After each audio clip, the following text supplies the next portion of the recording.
Kemudian yang ketujuh, berpikir menang dan menang ya. Menang itu bukan hanya untuk diri kita sendiri. Kalau saya balik ya, harus membuat orang lain menang dulu. Jadi contoh gini ya, dalam melakukan bisnis, saya selalu berpikir keuntungan orang lain dulu. Ya, yang sering katakan apa ya, Bapak untung, saya pun juga untung. Tapi akan lebih bagus, Bapak untung, saya pun juga untung. Jadi bicara keuntungan untuk orang lain dulu, baru ke kita gitu. Kalau selama ini kan aku untung, gue karepmu kan itu kan, nah, sebenarnya aku untung saya kan itu. Nah, satu prinsip, kalau kita mau sukses, sukseskan orang lain. Kalau kita mau kaya, perkaya orang lain. Kalau kita mau bahagia, bahagiakan orang. Ya, jadi orientasi ke orang lain dulu. Jadi berpikir untuk menang ya, membuat orang lain menang dulu supaya kita nanti juga menjadi pemenang. Jadi selalu bicara tentang kemenangan-kemenangan. Nah, itu bedanya orang yang pola pikir kaya dengan orang yang pola pikir miskin. Orang kaya itu mengeluarkan uang untuk menang. Tetapi kalau orang miskin mengeluarkan uang untuk bertahan hidup. Ayo dicek pola pikirnya. Kalau pas mengeluarkan uang, pikirannya yang sering terjadi apa? Nanti kalau rugi, bagaimana? Nanti kalau hilang, bagaimana? Nanti kalau dihapusi, bagaimana? Mati cek. Kalau keluar uang jadi pertanyaan ndrindil ya. Wah, kono hilang piye? Menapa yo piye? Kaya sing dhisik piye? Lah sing kaya dhisik yo ora ngerti. Menapa yo liyane piye? Liyane yo ngomong ora tau melu kan itu.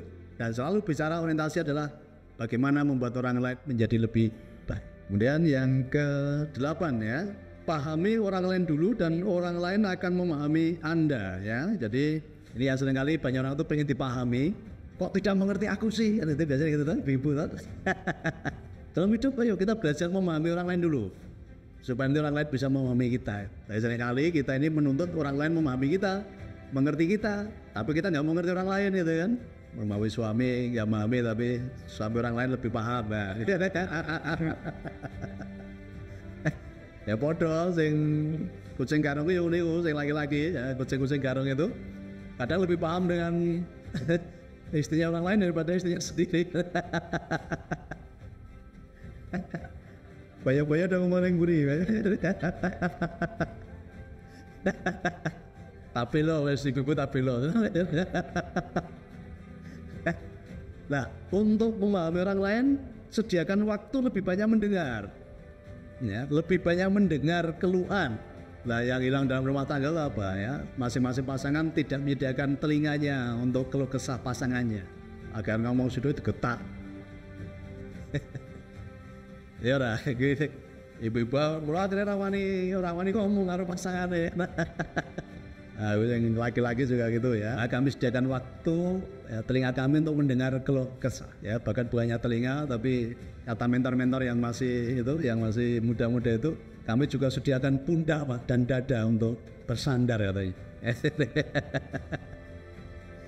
Loh, saya udah enggak.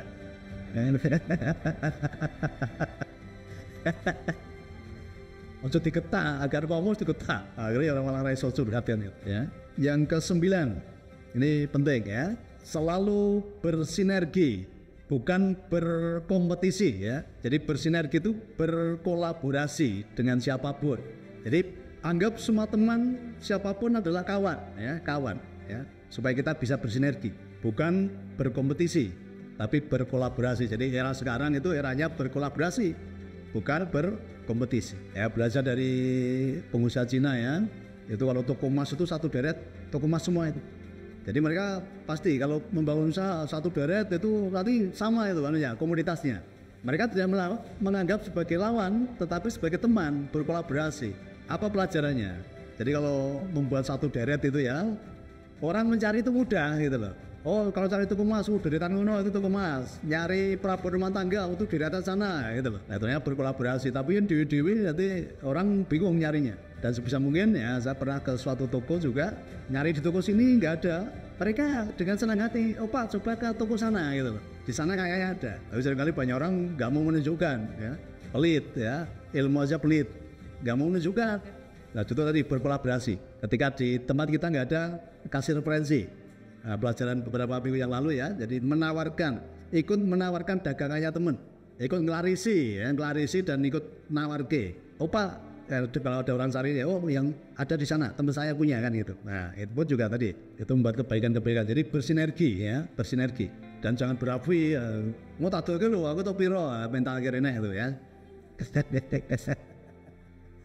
Ya, kasih informasi dengan senang hati ya. Jangan berharap nanti dapat komisi atau apa. Kalau dikai ya matur nuwun. Ya, nara dikai di WA. Enggak ya, jangan berharap ya, jangan berharap gitu. Ya, yang terakhir, asah diri ya, mengasah diri. Tubuh kita ya, diri kita itu terdiri dari 3 hal, tubuh, jiwa, dan roh. Asah tubuhmu dengan apa? Dengan olahraga. Ya, ini penting sekali. Maka setiap hari ya, tadi pagi hari senam ya, karena apapun biar tetap sehat kan itu kan. Karena kalau kita nggak sehat, nggak bisa melayani, nggak bisa mengajar, nggak bisa menolong orang lain ya nih. Jadi sehatkan dirimu dulu. Ini yang saya masih kurang itu pola tidur yang masih kurang saya. Ya. Kalau pola makan sudah, pola olahraga sudah, pola tidurnya yang belum. Karena tadi ya menyiapkan telinga untuk mendengar keluh kesah banyak orang. Rata-rata tidur di atas jam 12, jam 1, semalam jam 2 baru tidur. Nah ini yang saya harus belajar untuk mengatur pola tidur.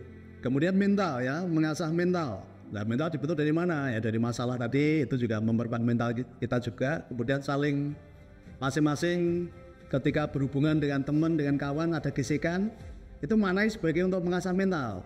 Ada perkataan gini, besi menajamkan besi, manusia menajamkan sesamanya. Jadi dimanai ketika ada gesekan dalam perjalanan, dalam kebersamaan, itu dimanai sebagai apa? Saling mempertajam. Apalagi kita dengan orang lain, kadang satu keluarga pun ya masih sering gesekan. Jadi manai gesekan itu bukan sebagai masalah, gesekan itu saling mempertajam mental satu dengan yang lain. Ya, tapi kuncinya mau dikoreksi, ya saling beri koreksi, saling memberi masukan. Nah, kalau dikoreksi nggak mau, berarti nggak mau dipertajam. Akhirnya jadi tumpul. Ya, apalagi sekarang ini ya ketemu banyak orang dari berbagai tempat, dari berbagai pulau. Ya wajar nanti ada gesekan itu karena apa? Tadi saling mempertajam. Oke, kemudian yang perlu kita asah juga spiritual, ini penting ya. Jadi tubuh, jiwa, dan roh. Spiritualnya pun perlu diasah. Perbanyak waktumu untuk membangun hubungan baik dengan Tuhan. Ini kunci ya. Seringkali kita lihat di luar sana cuma kuantitas, tapi kualitasnya masih kosong. Ya, membangun spiritual bicara kualitas. Yang paling penting kalau bicara skala prioritas, ya rohnya dulu, spiritualnya dulu yang dibangun. Kalau rohnya kuat, spiritualnya kuat, jiwanya pasti kuat. Orang gampang nesu, orang gampang tersinggung, ya tidak mudah marah, tidak mudah tersinggung, tidak mudah iri hati, tidak mudah dengki. Apaan dirubah ya selama ini karena banyak orang apa? Saya lihat banyak orang memperkuat tubuh jasmaninya dulu untuk menutupi tadi mental yang lemah tadi. Kalau mental lemah berarti apa? Spiritualnya apalagi pasti lemah. Nah sekali tadi banyak orang terbalik ya mau sopos. Wah karena aku jadi pengusaha itu harus naik mobil. Akhirnya belum saatnya beli mobil dipaksakan. Oh pengusaha itu handphonenya harus yang keren ya gitu kan. Nah akhirnya belum saatnya beli harus direwangi kredit. Untuk bangun penampilan supaya biar kelihatan pengusaha kan itu. Nah ini mentalnya lemah, nggak punya keyakinan diri. Banyak orang tidak punya kepercayaan diri. Akhirnya membangun penampilan dan itu. Ingat-ingat, kalau Anda tidak punya kepercayaan diri, berarti apa? Diri Anda saja tidak percaya dengan Anda sendiri. Bagaimana orang lain suruh percaya? Jadi orang-orang yang tidak percaya diri, jangan berharap orang lain percaya kepada Anda itu. Oh diri Anda aja nggak percaya kok. Oh orang lain percaya. Ingat-ingat ya, bagi orang yang belum percaya diri, jangan paksa orang lain percaya kepada Anda. Jadi dimulai dari percaya diri tadi, membangun mental tadi, ya, mental yang kuat. Tapi dimulai dari spirit dulu, roh yang kuat tadi. Roh kuat, mental kuat, ada kepercayaan diri. Karena kita adalah makhluk ciptaan Tuhan, kita ini juara, kita ini pemenang kan gitu kan. Dan nanti lahiriahnya pasti kuat.